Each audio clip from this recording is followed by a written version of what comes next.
হাসি মুখেও যে সব দিক সামলানো যায় তার বড় উদাহরণ যেন পরিমণি।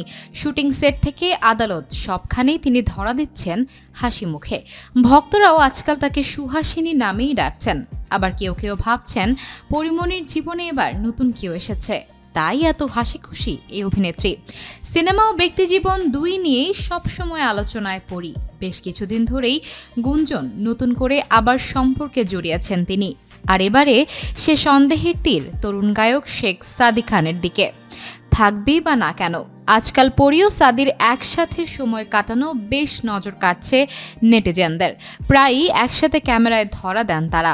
এমনকি অভিনেত্রীর ছেলের সঙ্গেও সময় কাটান তরুণ এই গায়ক। আবার সেসব মুহূর্তের ছবি ও ভিডিও সামাজিক মাধ্যমে শেয়ার করেন দুজনেই। তবে সবকিছুকে ছাড়িয়ে এবারে গুঞ্জন নিজেই উস্কে দিয়েছেন শেখ সাদী। সম্প্রতি এক সাক্ষাৎকারে সাংবাদিকদের প্রশ্নে সাদী জানিয়েছেন তিনি তার এবং পরীর বিষয়ে কোনো কথা বলতে চান না। সাদির এমন জবাব ভক্তদের কৌতূহল আরও দ্বিগুণ করেছে। শুধু পরিমণির আনন্দের মুহূর্তেই নয়, আজকাল তার বিপদেও পাশে থাকছেন সাদী।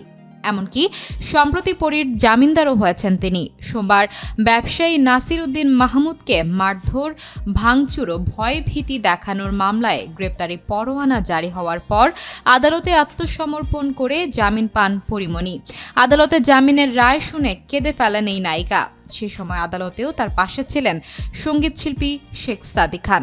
পরিমণির জামিনদারও হয়েছেন তিনি। এরপর থেকেই এই তরুণকে নিয়ে শুরু হয়েছে চর্চা। এ বিষয়ে শেখ সাদী জানান, পরিমণি তার সহকর্মী। মিডিয়ায় পরিমণির গ্রেপ্তারি পরোয়ানা জারির খবর শুনে বেশ দুশ্চিন্তায় পড়ে যান তিনি। তখনই পরিমণির সঙ্গে কথা হয়। পরিমণি তাকে জানান আদালতে আত্মসমর্পণের কথা ভাবছেন তিনি। এ কারণে পরিমণিকে সাহস দিতে এবং তার পাশে থাকতে তিনিও আদালতে যান। এর আগে পরিমণির ফেসবুক পেজেই তরুণকে নিয়ে একটি ভিডিও প্রকাশ পেয়েছে। তাতে পরিমণি লিখেছেন, পৃথিবীকে জানতে দিয়েও তুমি এই পৃথিবীর আলো। বরাবরই বেশ খামখেয়ালি পরি, তবে এবারে সাদির এমন আচরণও বেশ সন্দেহ সৃষ্টি করছে ভক্তদের মনে। সেই সাথে কেউ কেউ আবার শুভেচ্ছাও জানাচ্ছেন তাদের।